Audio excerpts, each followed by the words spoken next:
हमारे देश में अब पैंडेमिक की सिचुएशन काफ़ी सुधर रही है। धीरे धीरे कोरोना वायरस के केसेस भी कम हो रहे हैं। जहां दिन में 4 लाख से ज़्यादा केसेस आते थे, वो घट के अब 30 से 40 हज़ार ही रह गए।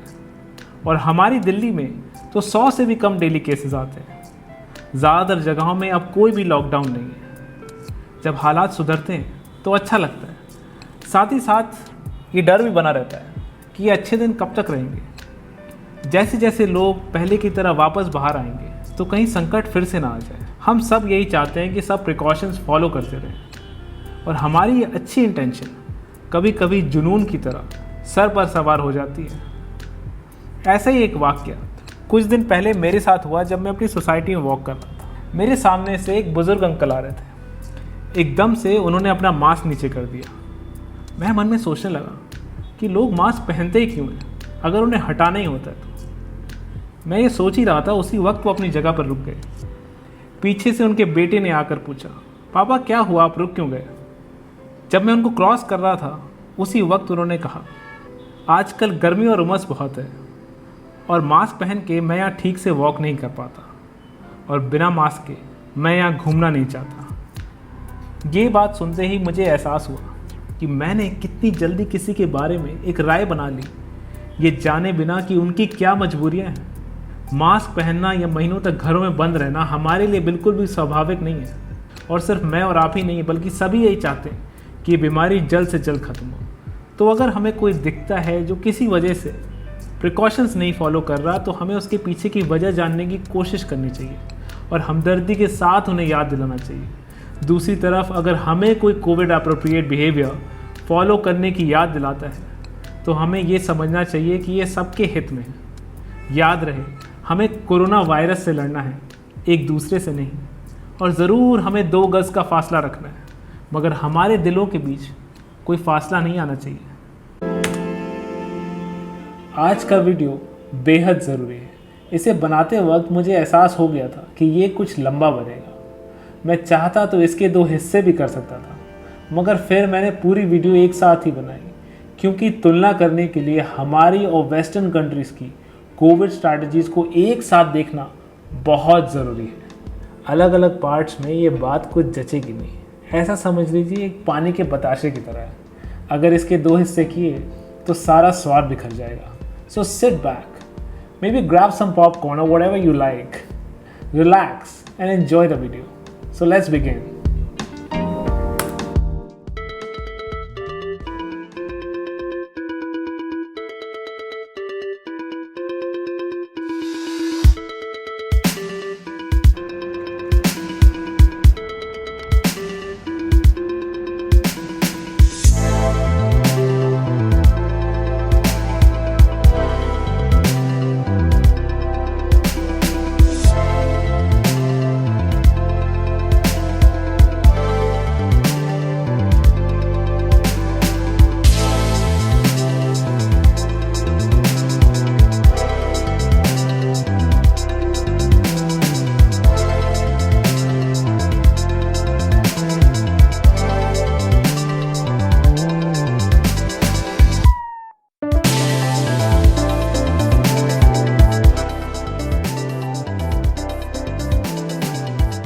Hello everyone, welcome to the 4th part of how COVID-19 is coming to an end. In this part, we will talk about the plans of developed countries like US and UK and compare their vaccine drive with India. You can find the link to the first 3 parts in the description below. Now, there are a lot of developed countries who have shown similar strategy, but to keep things simple, we will compare India with United States and United Kingdom. Bharat का vaccine अभियान, जो दुनिया का सबसे बड़ा vaccine drive है, ये मैं नहीं कह रहा, ये हमारे प्रधानमंत्री कह रहे हैं। तो ये अमेरिका और यूनाइटेड किंगडम की तुलना में हमारा वैक्सीन ड्राइव कितना आगे? Both US and UK have been severely affected by COVID-19. America has seen more number of COVID cases than anywhere else in the world. America में अभी तक कोविड-19 के 3.5 करोड़ मामले आ चुके हैं, जो कि भारत से भी ज़्यादा हैं अगर सरकारी आंकड़ों की माने तो। और यूके में कोरोना वायरस की 3 लहरें आ भी चुकी हैं। तो ऐसा नहीं है कि इनके पास बहुत खाली वक्त था और अकल्पनीय हादसे सिर्फ हिंदुस्तान में हो सकते हैं। भारत की दूसरी लहर से पहले 6 महीने तक जब यहाँ केसेस कम हो रहे थे तो ये देश कोरोना वायरस के बढ़ते मामलों से जूझ रहे थे। So let's see how they acted fast in such challenging times and let's start with United states. दुनिया में जो 2 सबसे ज़्यादा इफेक्टिव वैक्सीन हैं वो है फाइज़र और मॉडर्ना की वैक्सीन। इन दोनों की इफेक्टिवनेस रफली 95% है। फाइज़र वैक्सीन अमेरिका की फाइज़र और जर्मनी की बायोएनटेक कंपनी ने मिलकर बनाई है और मॉडर्ना वैक्सीन बनाने वाली कंपनी भी अमेरिकन ही है। अमेरिका की टोटल पॉपुलेशन है 33 करोड़, जिसमें से 25 करोड़ की उम्र 18 साल से ज़्यादा है। इस हिसाब से इन्हें कुल मिलाकर 2 डोज पर पर्सन के हिसाब से 50 करोड़ डोजेस की ज़रूरत है। America placed an order of 30 crore doses with AstraZeneca in May 2020. Now that was 13 months ago. By the end of 2020, United States placed orders with Pfizer and Moderna for 20 crore doses each. America को ज़रूरत थी 50 crore doses की। पिछले साल इन्होंने 70 crore doses order कर दिए थे। In February this year, United States placed additional orders for 20 crore doses with Pfizer and Moderna, taking their total vaccine orders to 90 crore doses. America की ज़रूरत से 2 गुना डोजेज उन्होंने ऑर्डर किए। US started its vaccine drive on 14th of December. Now that was 1 month before India. They have vaccinated roughly 60% of their population with dose 1 and 50% have been fully vaccinated. मोटे मोटे तौर पर इन्होंने अपने आधे से ज़्यादा काम ख़त्म भी कर लिया है। कुछ महीने पहले अमेरिका में 18 साल से कम उम्र के लोगों को वैक्सीन लगना शुरू हो गया था और मई के महीने में यहाँ 12 से 15 साल के बच्चों को भी वैक्सीन लगने लगा है। तो क्या अमेरिका को इस वैक्सीनेशन का कोई फ़ायदा हुआ? इस ग्राफ को देखते ही आप बता सकते हैं कि अमेरिका की वैक्सीन ने कोविड-19 पर कितनी तेज़ी से काबू पाया है। ये जो आप बीच में बड़ा सा पहाड़ देख रहे हैं, ये वो समय है जब अमेरिका में कोविड-19 अपनी चरम सीमा पर पहुंच गया था। जब अमेरिका में वैक्सीनेशन शुरू हुआ था तो वहाँ दिन में 2 लाख केसेस आते थे और आज के समय में पूरे अमेरिका में दिन के 10,000 केसेस आते हैं। दूसरी लहर के समय इससे ज़्यादा मामले तो हमारी मेट्रो सिटीज़ में आ रहे थे। इन the next 3 months, United States would have vaccinated more than 70% of their population and achieved herd immunity. So far, the vaccination drive in the United States has been very successful. If you want to learn more about herd immunity, you can watch the second part of this series, links in the description. Now let's focus on the British vaccine drive, starting with the orders. UK ने 7 अलग अलग companies के पास 36 crore doses का order किया। इनकी population है केवल 6.5 करोड़, जिसमें से 5 करोड़ की उम्र 18 साल से ज़्यादा है। तो इन्हें कुल मिलाकर 10 करोड़ डोजेस की ज़रूरत थी और इन्होंने अपनी ज़रूरत का 3 गुना से भी ज़्यादा 36 करोड़ डोजेस ऑर्डर किया है। 8 दिसंबर 2020 को यूनाइटेड किंगडम दुनिया का पहला देश था जहां कोविड वैक्सीनेशन की शुरुआत हुई थी। भारतीय वैक्सीनेशन ड्राइव से लगभग 1.5 महीने पहले। Vaccination in UK has been so fast that they have already vaccinated 65% of their population with dose 1 and 50% have been fully vaccinated. 18 साल की उम्र से ज़्यादा के लोगों में 85% लोगों को पहला डोज लग चुका है और 65% लोग पूरी तरह वैक्सीनेट हो चुके हैं। Presently, UK is vaccinating anyone over the age of 18, which means their vaccination drive has now reached its final stage. Remember, they start vaccinating a younger age group only when they have completed vaccination for an older age group. हमारे देश में senior citizens का vaccination पूरा भी नहीं हुआ था और हमने 18 साल की उम्र से ज़्यादा सभी के लिए वैक्सीनेशन शुरू कर दिया था। अक्टूबर तक यूके का टीका अभियान पूरा हो चुका होगा क्योंकि यहाँ परसेप्शन से ज़्यादा एग्जीक्यूशन पे फोकस किया जाता है। वैक्सीनेशन ड्राइव की शुरुआत में जहाँ यूके में दिन के 60,000 से भी ज़्यादा केसेस आते थे, वो मई के अंत तक घट के 2,000 से भी कम हो गए थे। Wait, what is that? Why are cases in the UK rising again in the month of June? Because that's not the end of their story. We will decipher what that really means, but first, let's talk about India. Bharat की vaccine drive को बारीकी से समझने के लिए आइए पहले देखते हैं कि सरकार किन बातों को बार बार दोहराकर हमें गुमराह करने की कोशिश करती है।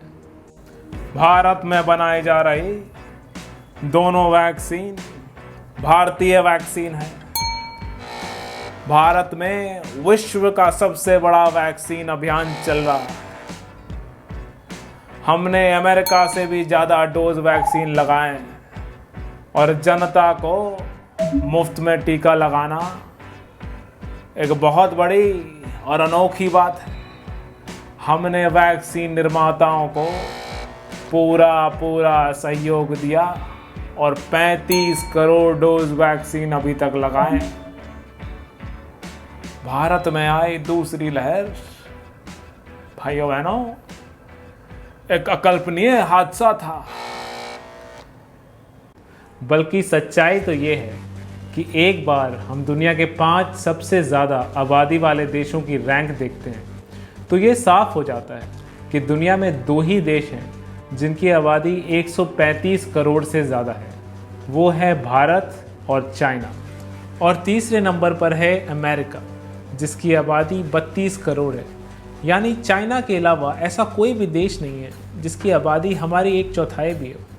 तो जाहिर सी बात है कि हमारी वैक्सीन ड्राइव सबसे बड़ी होगी और अमेरिका सिर्फ इंसानों को और उन्हीं इंसानों को टीका लगा सकता है जो उस देश में रहते हैं। आंकड़े बढ़ाने के लिए कुत्ते या बिल्लियों को तो कोविड वैक्सीन नहीं दी जा सकती। America, UK, France, Brazil, Russia और कई देशों में कोरोना वायरस की 2, 3 या 4 लहरें आ चुकी हैं। तो भारत में कोरोना वायरस की दूसरी लहर का आना बिल्कुल भी अकल्पनीय बात नहीं है। दुनिया के ज़्यादातर देशों में सभी लोगों को यानी 100% जनता को टीके सरकार लगाती है और मुफ्त में ही लगाती है। 25% लोगों को आत्मनिर्भरता का पाठ पढ़ाकर अपना वैक्सीन खुद लेने के लिए छोड़ देना क्या सही है? वैक्सीन निर्माताओं को पूरा सहयोग मिला है या नहीं, ये जानने के लिए देखते हैं इंडिया की वैक्सीन ड्राइव को। There are 2 vaccines which are being widely used in our country. There are upcoming vaccines, but none of them are being used for mass vaccination as of now. The most used vaccine in India is the Covishield vaccine. There is another vaccine called the Covaxin. Now the Covaxin is developed by Bharat Biotech, which is an Indian company. But the original formula for Covishield was developed by AstraZeneca and Oxford University. Covishield is simply a trade name. Serum Institute of India bought the rights to manufacture this vaccine under its own brand name, Covishield. There is only one Indian vaccine currently being used in India for mass vaccination. That is Covaxin. तो ये बात कहना कि हमारे देश में इस्तेमाल हो रहे दोनों वैक्सीन भारतीय वैक्सीन हैं बिल्कुल भी सच नहीं है। कोविशील्ड की एफिकेसी है 90% और कोवैक्सीन की 77%। एफिकेसी के मामले में हम अमेरिका की वैक्सीन से पीछे हैं। UK also has an advantage because other than AstraZeneca, their second most used vaccine is the Pfizer vaccine, which we all know is 95% effective. इसका मतलब ये है कि हमें अपनी आबादी के ज़्यादा बड़े हिस्से को पूरी तरह वैक्सीनेट करना होगा हर्ड इम्यूनिटी को अचीव करने के लिए। यानी लगभग 80% से ज़्यादा लोगों को वैक्सीनेट करना होगा। इंडिया की population is a massive 136 crore. In a few years, we will be the most populated country in the world. Maybe we already are. It's hard to tell with these things. The adult population of our country is 95 crores. So we need 190 crore doses of vaccine. America ने अपनी ज़रूरत का 2 गुना यानी 90 crore doses order किए थे और United kingdom को ज़रूरत थी 10 करोड़ डोजेज की और उन्होंने ऑर्डर किए 36 करोड़ डोजेज, 3.5 गुना ज़्यादा। और हमारी सरकार ने क्या किया? 16 जनवरी 2021 तक हमने केवल 1,65,00,000 डोजेस का ऑर्डर किया था। लगता है इस सरकार ने वाकई में मन बना लिया था कि कोरोना वायरस इस देश से जा चुका है। हमें 190 करोड़ डोजेस की ज़रूरत थी और उसके 1% से भी कम हमने ऑर्डर किया। इस भूल की कीमत देश के लाखों लोगों को चुकानी पड़ेगी दूसरी लहर के समय। फरवरी में सरकार ने लगभग 2.5 करोड़ डोजेस का ऑर्डर किया और मार्च में जब केसेस बढ़ने लगे तब हमने पहला बड़ा ऑर्डर किया 11 करोड़ डोजेस का। अप्रैल के अंत तक जब केसेस बहुत ज़्यादा बढ़ चुके थे तब हमने 16 करोड़ डोजेस का ऑर्डर किया। जून 2021 में हमने अभी तक का सबसे बड़ा ऑर्डर किया 44 करोड़ डोजेस का। यही नहीं, हमने 30 करोड़ डोजेस और ऑर्डर किए हैं एक ऐसी वैक्सीन का जिसका नाम भी अभी तक हमें पता नहीं। ये वैक्सीन बायोलॉजिकल ई नाम की एक इंडियन कंपनी बना रही है। साल के शुरुआत में जब हमारे पास अप्रूव्ड वैक्सीन्स थे उस वक्त हमने केवल 1 करोड़ 65 लाख डोजेस का ऑर्डर किया और इस वक्त हाल ये है कि हम अनअप्रूव्ड वैक्सीन के 30 करोड़ डोजेस ऑर्डर करने को भी तैयार हैं। इस महीने हमने 75 करोड़ डोजेस वैक्सीन ऑर्डर किए और जनवरी तक केवल 2 करोड़। पहले ये जोश कहाँ था? समय पर वैक्सीन न ऑर्डर करने की छटपटाहट अब साफ दिखाई दे रही है। अब हम चाहते हैं कि जितनी ज़रूरत है उतने डोजेस कहीं से प्रकट हो जाए। इससे मुझे एक मुहावरा याद आता है जो मेरी दादी अक्सर कहा करती थी जब भी हमारे घर में कोई जल्दबाजी करता था। वो मुहावरा है हथेली पर सरसों जमाना। भला सरसों भी कभी हथेली पर जमाई जा सकती है? अगर कोई किसान चाहे कि उसके खेत में सरसों के फूल हो तो उसे महीनों पहले से तैयारी करनी पड़ती है। ये बहुत लंबी लड़ाई है और ऐसे कामों में तैयारी शुरुआत से करनी पड़ती है। अभी भी हमें 100 करोड़ और डोजेस ऑर्डर करने की ज़रूरत है। प्लान तो बहुत सारे हैं कि कौन कितने डोजेस बनाएगा, मगर ऑर्डर नहीं है। हमें ज़्यादा से ज़्यादा ऑर्डर करने की ज़रूरत है और वो भी एडवांस पेमेंट के साथ। लेकिन मैं वैक्सीन ऑर्डर्स पे इतना ज़ोर क्यों दे रहा हूँ? समझने वाली बात यह है कि चाहे सीरम इंस्टीट्यूट हो या भारत बायोटेक हो, ये है तो अंत में बिजनेस ही, और एक बिजनेस ऑर्डर का भूखा होता है। और जितना बड़ा ऑर्डर ज़्यादा से ज़्यादा एडवांस पेमेंट के साथ किया जाएगा उतनी जल्दी प्रोडक्शन किया जा सकता है। उदाहरण के तौर पर एक बेकरी बिजनेस को ही ले लेते हैं। अगर मैं एक बेकर हूँ और मेरे पास 2 ओवन्स हैं और मैं दिन में 20 केक्स बना सकता हूँ, तो अगर कोई मेरे पास 20 या 40 केक्स का ऑर्डर लेकर आएगा तो मैं उससे 1 या 2 दिन का समय मांगूंगा। मैं और ओवन्स खरीदने नहीं चला जाऊँगा। मगर जब मेरे पास कोई 500 केक्स का ऑर्डर लेकर आएगा, वो भी 50% या उससे ज़्यादा एडवांस पेमेंट के साथ, तो मैं केक्स बनाने से पहले शायद कुछ और ओवन्स खरीदूँ ताकि मैं दिन में कम से कम 200 से 250 केक्स बना सकूँ और 1 से 2 दिन में अपना ऑर्डर पूरा कर सकूँ। इस उदाहरण से मैं सिर्फ एक बात साफ करना चाहता हूँ कि जब बिजनेसेस को बड़े ऑर्डर्स मिलते हैं तो प्रोडक्शन कैपेसिटी बढ़ती है। एक बेकरी बिजनेस में और वैक्सीन मैन्युफैक्चरिंग में बहुत बड़ा फ़र्क है, मगर ये बात दोनों पे लागू होती है कि जब बड़े ऑर्डर्स मिलेंगे तो प्रोडक्शन कैपेसिटी बढ़ेगी। 2020 में हमें ये बात पता थी कि कोविशील्ड एस्ट्राजेनेका के फॉर्मूले पर बेस्ड है और एस्ट्राजेनेका की वैक्सीन बाहर के देशों में अप्रूव्ड है और ऑर्डर भी की जा चुकी है।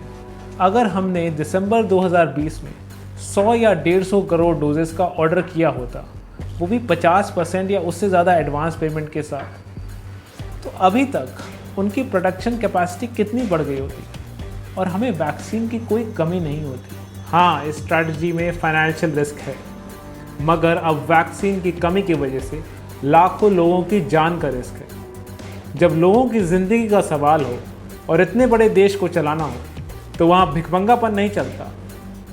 वैक्सीन हमारी सबसे बड़ी उम्मीद है, इसलिए वैक्सीन निर्माताओं को ज़्यादा से ज़्यादा सहयोग मिलना ही चाहिए। ये जो हम बार बार सुनते रहते हैं कि सरकार ने वैक्सीन निर्माताओं को शुरुआत से पूरा सहयोग दिया, क्या इसमें कोई सच्चाई है?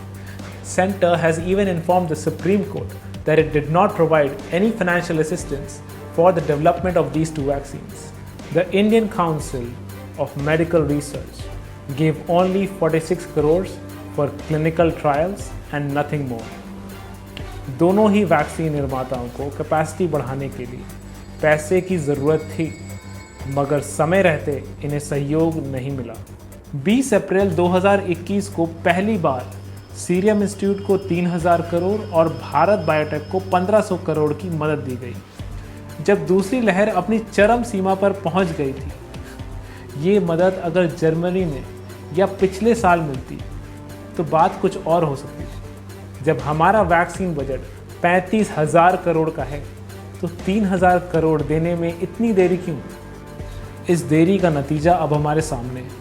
अभी तक हमारे देश में केवल 20% लोगों को वैक्सीन का पहला डोज मिला है, जिसमें से 8% को जून में ही मिला है और केवल 5% लोग पूरी तरह वैक्सीनेट हुए। कोविन की वेबसाइट खोलते ही बड़ा बड़ा दिखता है कि अभी तक 35 करोड़ डोज वैक्सीन लगाया है, लेकिन ये बात कौन बताएगा कि केवल 5% लोगों को पूरी तरह वैक्सीनेट किया गया 6 महीने के अभियान के बाद। इस वक्त हमारे देश में 18 साल से ऊपर सभी को वैक्सीन मिल रहा है, मगर देश के ऐसे कई राज्य हैं जहां बहुत से लोग हैं जिनकी उम्र 50 साल से भी ज़्यादा है, मगर उन्हें अभी तक वैक्सीन नहीं मिला है। यही नहीं, ऐसे बहुत से हेल्थ केयर वर्कर्स हैं जो अभी तक पूरी तरह वैक्सीनेट नहीं हुए हैं। कुल मिलाकर बात इतनी सी है कि चाहे हम जितना 35 करोड़ 40 करोड़ चिल्ला लें, अभी हमारी वैक्सीन ड्राइव बहुत पीछे है। आपने शायद कभी ऐसा नोटिस किया हो, जब ऑफिस में कोई देरी से आता है तो अपना सामान जोर से रखकर कीबोर्ड पे उंगलियां पटक पटक कर टाइप करता है ताकि सबको पता चल जाए कि मैं आ गया हूँ। ये जो मीडिया में हम बड़ी बड़ी बातें सुनते हैं वो कुछ नहीं बल्कि कीबोर्ड पे उंगलियां पटकने की आवाज़ है। सच्चाई तो ये है कि हमने वैक्सीन ऑर्डर करने में बहुत देरी कर दी और अब पश्चिमी देशों से हमारी वैक्सीन ड्राइव की तुलना भी नहीं की जा सकती। और क्या भारत को इन अमीर देशों से कंपेयर करना सही है? वैक्सीनेशन की कमी हमारी आर्थिक मजबूरी भी तो हो सकती है। और अगर यूके का वैक्सीनेशन अभियान इतना ही सार्थक है तो वहाँ केसेस क्यों बढ़ रहे हैं? क्या उनके वैक्सीनेशन का उन्हें कोई फ़ायदा नहीं हुआ? So in the next part we will learn why cases are rising again in UK. We will understand what is a vaccine shortage and if we can afford to place large orders like US and UK. Is India really vaccinating 75% of the population? And did we make a mistake by exporting vaccines to other countries? आपको मायूस होने की ज़रूरत बिल्कुल भी नहीं है, क्योंकि अब किए जा रहे ऑर्डर्स धीरे धीरे अपना असर दिखाएंगे और देर से ही सही हमारी वैक्सीन ड्राइव भी अब रफ्तार पकड़ रही है। बाहर एक तूफान आ रहा है जिसकी वजह से oh my God, there's a crazy thunderstorm happening outside right now. पर हाँ, सेकेंड वेव की वजह से अगर आप अपने घर से बाहर नहीं निकल पाए और इस वक्त आपके शहर में केसेस कम हैं, तो यही सही समय है बाहर निकलने का, क्योंकि स्वस्थ रहने के लिए सिर्फ कोरोना वायरस से बचना ज़रूरी नहीं है, बल्कि उसके डर से भी जीतना ज़रूरी है। So let's follow a more complete approach to wellbeing. मगर ध्यान से प्रिकॉशंस फॉलो करते रहें, ये देश के हित में है। Bye bye.